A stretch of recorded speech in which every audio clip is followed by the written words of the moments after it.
What's up, guys? Welcome to the unit impressions for Brave Heroes Redux. It's a strange one, but basically this is a Far-Fetched Heroes 2. This is apparently our new Heroes banner for the month of October 2018, and it's not anything that I honestly expected. I mean, in hindsight, last year we did have a Far-Fetched Heroes banner around the same time, right before Book 2, so maybe there is some sort of plan here with intelligent systems.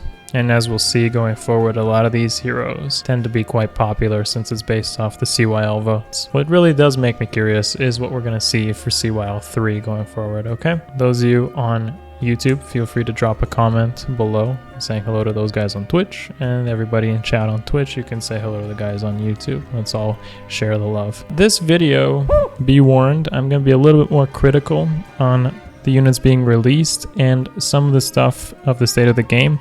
I'm going to actually make a separate video about that, but there's going to be a lot of background information on why the units themselves really impact the game in a way that's quite not what we probably wanted going forward, and in general, like, not riding the hype, okay? Like, I'm not going to ride the hype on these, as I usually don't. I'm going to be very critical about it. So look forward to that in a completely different video. But for now, let's just go through with this and give my new unit impressions as I always do. All right, let's go.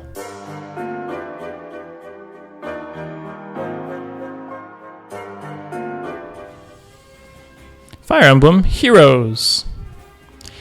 The Trickster. Did you need something? Alright, we know this character by now. If you've played Fire Emblem Heroes enough, you'll know that it is one of the characters shown off in the initial Book 2 trailer. She's also been in Book 1, but we didn't actually reveal the character itself. Personally, just like many characters in Fire Emblem Heroes story, I don't really have much of a connection with these characters, whether that's Hrid, Fjorm, Gunthra, Yoghr, Halbindi, Legion, Levatine. I feel like these characters could have done with some better story writing. Loki is actually probably the best one written because of the fact there's actual manipulation, control, and it's a slightly better character written than most, but that's not going to really excuse because the actual character design is, well, I've seen it before, let's just say. Colorless Infantry Healer is quite a saturated pool, but as we'll see in a moment, it's going to make her stand out quite a bit compared to the other Colorless Infantry Healers, even without knowing her stats. Alright, so she comes with the staff Thok.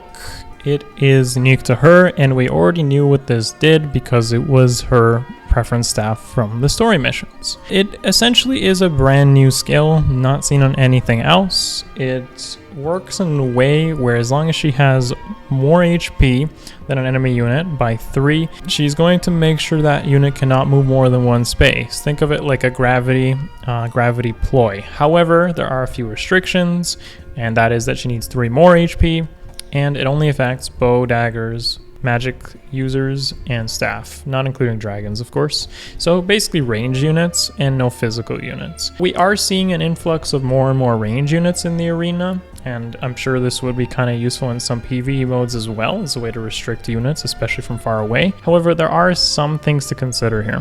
One, she's an infantry healer, so the amount of BST she's likely to have will be about 151 or so, 150, between 150 to 154 at best, and this means that she's not going to have enough stat allocation to get that much HP. And as we'll see in a moment, we kind of have a good idea of what her HP stat is. So she's not going to be able to actually use this effectively on a lot of units, especially considering that those units will likely be highly merged, also have infantry skills, and likely to have more HP than her in a lot of cases, especially if you consider ranged armors, for instance. There is still utility in it in the following turns, and that's what I really like about it. That's going to be like a combat that goes on for more than one turn. Once the combat's engaged, you could actually move 2 spaces back and a unit wouldn't be able to follow up on you. If you've already engaged in combat and she's in the back line, she'll be hitting her gravity ploy, and maybe if you need to hit and run, then it's pretty good in that case. She does also come with the completely new colorless dual infantry skill, which of course grants 5 HP and brings her up to 170 BST scoring. There is a video that I've done on this already. It covers the green dual infantry and the red dual infantry skill.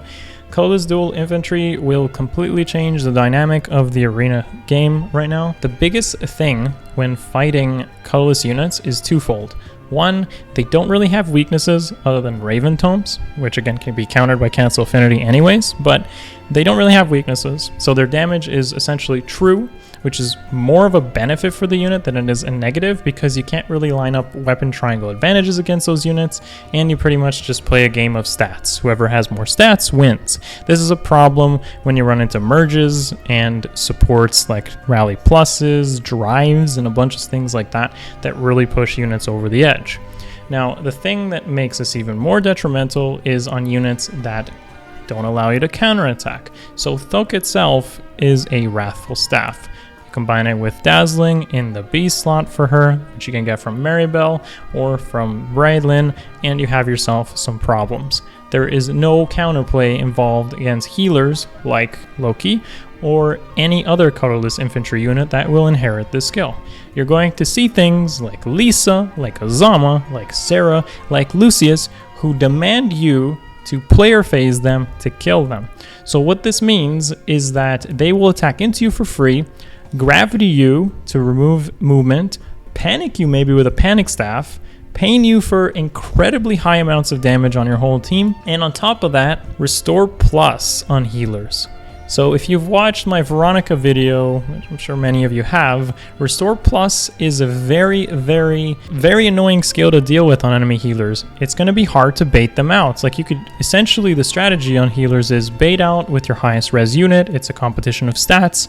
But if you're playing the arena right now, you're likely using chills, you're likely using ploys, and you know, those units that have Restore Plus as a healer can heal a full HP unit and remove that debuff. So the unit, if it doesn't have a favorable matchup against the unit you intend to bait on, will go Restore Plus instead of attack your unit, which essentially makes them almost impossible to bait out in some maps and super difficult to deal with. On top of that, if your bonus unit does not have any player phase potential, because you cannot one-shot some of these healers, they could essentially get support from their team, heal others up, maybe use a live to serve seal, and become the biggest thing to deal with, one of the most difficult things to deal with. Now, personally, it's not so bad for me because I've dealt with a lot of this before, whether it's like fighting Bravelin before with Sake's Blessings, or even fighting, you know, a couple of healers through Arena Assault or arenas through multiple accounts, and just a lot of gameplay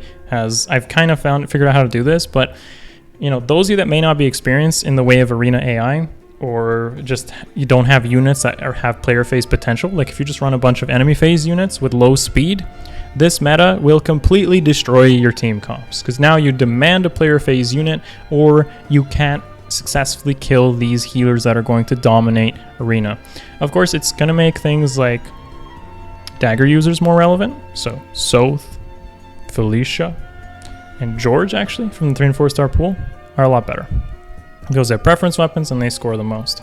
But healers are really the thing to look out for, and you can see them all the way up to about high 740s on a defense team, which means almost everyone is going to see them. You didn't want the armor meta? Well, now you're going to feel the pain of a healer dazzle meta instead. Ouch. So, on top of that, for healers to score optimally, you actually have to give them C-Dual Infantry from one Loki, and then you got to give them Earth Water Bomb plus from another Loki to get the maximum amount of scoring that a healer can do. That's their one weakness. They don't score well, and they don't have any 500 SP skills like Ether or Gale Force. Obviously, they wouldn't use Gale Force because they're range units, but they cannot inherit Ether, so at least they won't cap out as much as some other units. Finally, she comes without Attack Wave, so that's pretty cool. At least she has more fodder options should you not require the other things. Oof. Okay, as you can see in this video, she has 47 HP. I'm going to assume that's with C-Dual Infantry equipped, so she has 42 HP base is my assumption here. That's actually a pretty decent HP pool for for like a healer. It's probably also means that she's not stat optimized. She probably doesn't have like 35. She herself will score a little bit better than other healers because of her preference staff, but generally speaking, she's going to hit her staff enough, but will likely not hit some of the higher ranged HP units. For instance, Merrick or ranged armors will still have more HP than her in a lot of cases.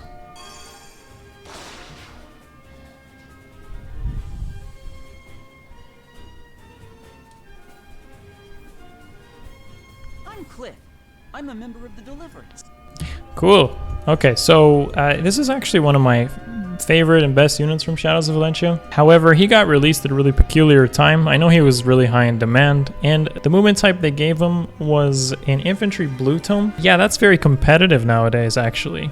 We got Ophelia, we got Ishtar, and we got May in the 3 and 4 star pool with some pretty good options.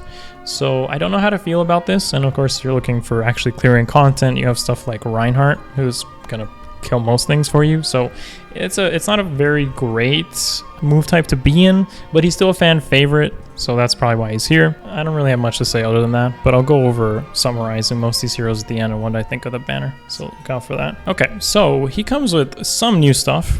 Of course, his preference tome, I'll cover that in a bit, but chill speed, this is previously on Fallen Celica in the permanent pool, so that's pretty cool, assuming and hopefully maybe he gets demoted, but the probable good reason that he doesn't get demoted might be because of his A skill. Even his C skill is not so good and Growing Light's not so good, but his A skill is actually pretty good from my point of view. The old Fortress skills were clunky, although somewhat budget if you fought off some sets. The Fortress Defense Res 3 is really cool for a couple of reasons. One, it lowers your attack, which is good. If you play the arena bonus unit system, you don't want your units killing.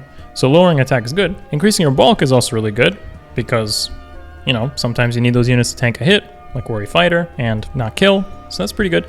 But more importantly, it's defense and res 6 on both phases. Static buffs, static stats. Something wrong with that. 12 stats and one thing only really comes out of another skill called Fury, which a lot of people use. But Fury has some recoil damage. The thing that's most interesting about Forward Defense Res 3 is whether it will be more than 200 SP. Will it be more than something like Fury?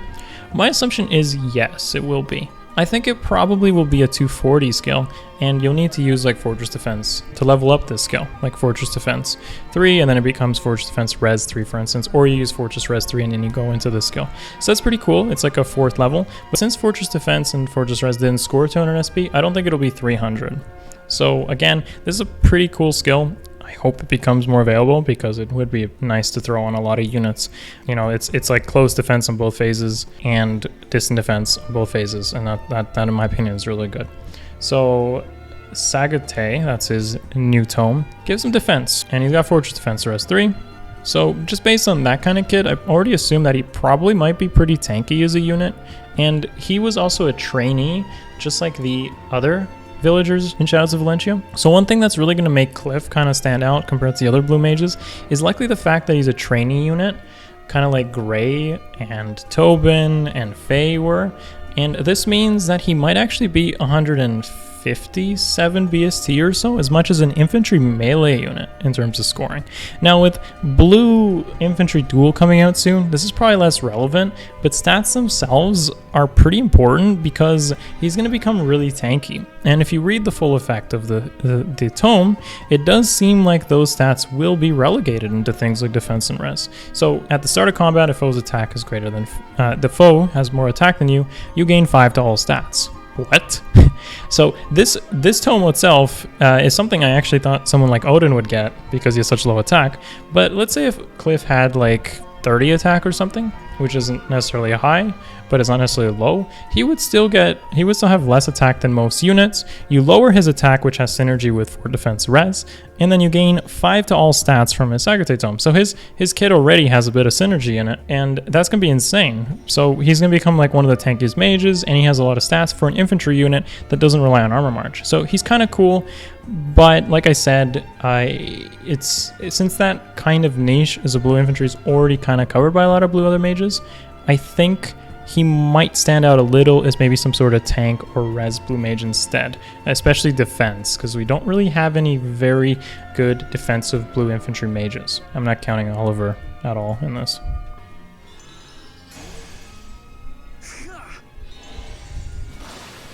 That animation is also really cool. I like that one.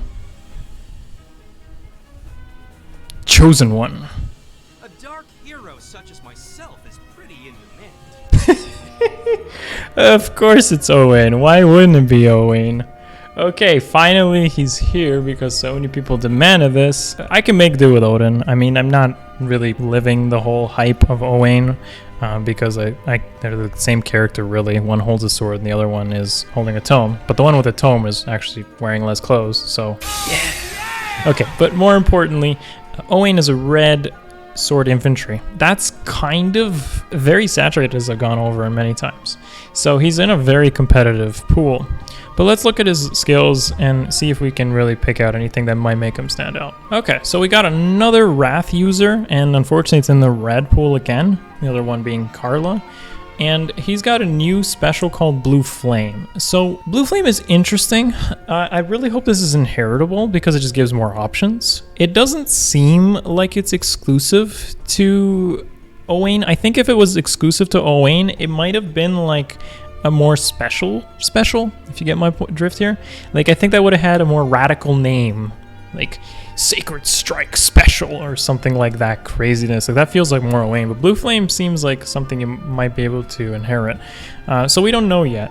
But what is interesting about Blue Flame is it's just flat damage increase, and this could be really good on units that don't necessarily have a good stat spread in one thing. So for instance, Blue Flame as a 3-charge special, it would give 25 as long as you're beside a friend, but to get 25 bonus damage from a 3-charge special would require you to have a unit maybe using Bonfire with 50 defense, right?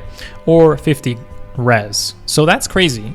You don't have a lot of units that are so lopsided in their stat spread to give that bonus damage. Now, of course, it's not so good when you go into player phase, and that's the difference here. Of course, it's not a good player phase special, but it has that requirement that makes it generally pretty good. So I hope this is inheritable because it does give more options there.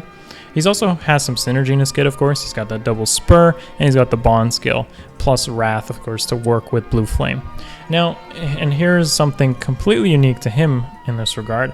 We got Mistletoe as weapon, which is not to be confused with Mistletoe on Elegant. It works a little different. So he's got cooldown reduction, to be expected. Crits are always cool. That's what they consider that here.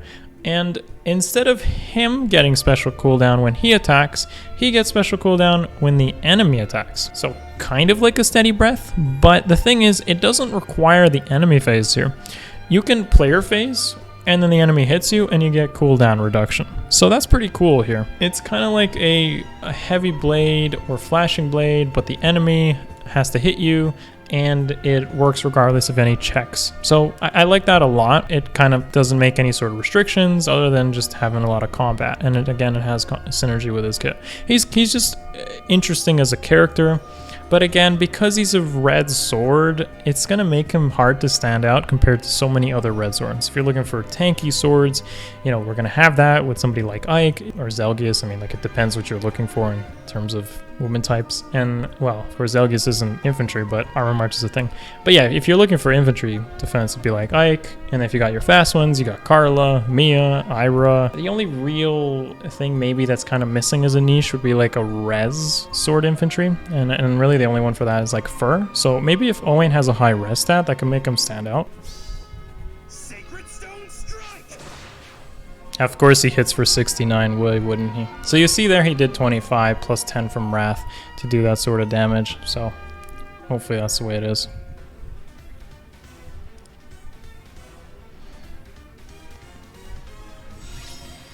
Okay, and as you can see, confirmed here, we do get Aversa. She seems to be holding a Fenrir tome, so we don't know whether she has a preference tome or what skills she might be coming with, but she is a red mage flyer, so that's cool, and this is likely to be the GHB unit happening in a few days, so great. Now let's hope they give some pretty decent skills with Aversa. Hopefully she has a preference tome, or at least something inheritable that could be really good, and please be something like Hone Flyers. You know, like, that would be great for someone who might be starting out to get that as an option for their flyer teams, because flyers are one of the best types of movement for clearing a lot of the PvE content in the game. Okay, so to summarize this banner, I'm going to do my mathematics and should you poll video tomorrow, looking at their stat spread and giving more in-depth the characters themselves. I think these characters aren't really revolutionary like some of the ones we might have had in the past month or two, but they are cool. I mean, that's what they're for. They're popular characters. And Loki, well, Loki's Loki, Fire Emblem Heroes rep, so anyone who hasn't played previous Fire Emblems might represent or like that character a lot. And she comes with that new colorless dual infantry, which I covered earlier. If you are looking for arena, obviously Loki is your place to go here for a summoning choice, and the other ones, until we look at stats, might be more difficult to say whether they're going to go for. I feel like Owain will probably be the least desirable when it comes to filling a niche in your team, but other than that, he's probably going to be outclassed by so many other units. Even 3 and 4 star units might pretty much outperform him, like for instance... yeah, it's like a good one there. And of course the blue mage pool. I'm not too impressed with the quality of the units, but I want to talk about the banner itself as for what the current game state of Fire Emblem Heroes is. So maybe a lot of people know me as not really riding hype here, and I wanted to just briefly mention that try to avoid the hype of these units, maybe pulling day one, you probably shouldn't, and in general not spending money. Two big things here. I've covered this in another video before, and I'm going to do another one on the current game state of Fire Emblem Heroes, but basically, if you choose to spend money right now, and especially with all the complaints and a lot of the unhappiness that the community feels in the game right now, I feel like if you are basically spending money on these characters, spending a lot of it, or even on any of the previous banners or the ones coming up, like Legendary Banner for instance, you are complacent with the game just pumping out these banners as content in the game. And if you realistically think about what you do with the characters, it's not much, guys. Like, what do you have as endgame in Fire Emblem Heroes? You have Arena, which most people are not happy with, Arena Assault, which doesn't require literally any 5-star exclusive. You can do it with a bunch of 3 and 4-star units. Well, 4-star units merged up, and base kits for the most part, or very minor inheritance. I mean, you can refer to my Arena Assault runs for that, which are all on the YouTube channel. And, you know, like Abyssal modes, I guess, but that doesn't require more than 4 units. So there's not much cool things for us to do with these new units, and all you're doing is summoning, collecting the unit, and benching them probably because they won't find a role. And if you choose to do the opposite, which is spend a lot of money to go for like a +10 unit, add them to a core, what you've done is encouraged intelligent systems to keep doing this. They just keep releasing new banners, you ride the hype of the new characters, and then nothing happens. Like, nothing new, no new game modes, nothing to really test the characters, and the developers keep being lazy, they don't release new modes, and we will just be upset with the current game state. Now, if we love the game, I recommend skipping the banner and maybe just saving your money and not spending here if possible, because, you know, we need to see some change. We need to see 3.0. We need to make sure we vote with our wallets and make sure as a corporation they know that we can make a change here and not spend money right now. I'm going to go over this again in full, but that's what I feel about Fire Emblem Heroes right now. Stay strong. Try to skip. You can feel free to leave in the comments below what you think of the heroes, but I want to hear more thoughts as well on what you think of the current game is like for you. You still find it fun? What do you get enjoyment out of it? Do you have any game goals? Give me some of that information. I'd love to read it. Please try to keep it constructive. Don't just rant and cry for no reason. We don't really gain anything out of that. Just everyone has a sour mood. So try to give something constructive. Maybe what do you think could be changed about the game? And how can we make a difference to make it better, all right? So thanks for watching as always. Give it a thumbs up. Subscribe if you haven't. And I'll see you guys tomorrow for the analysis. Peace.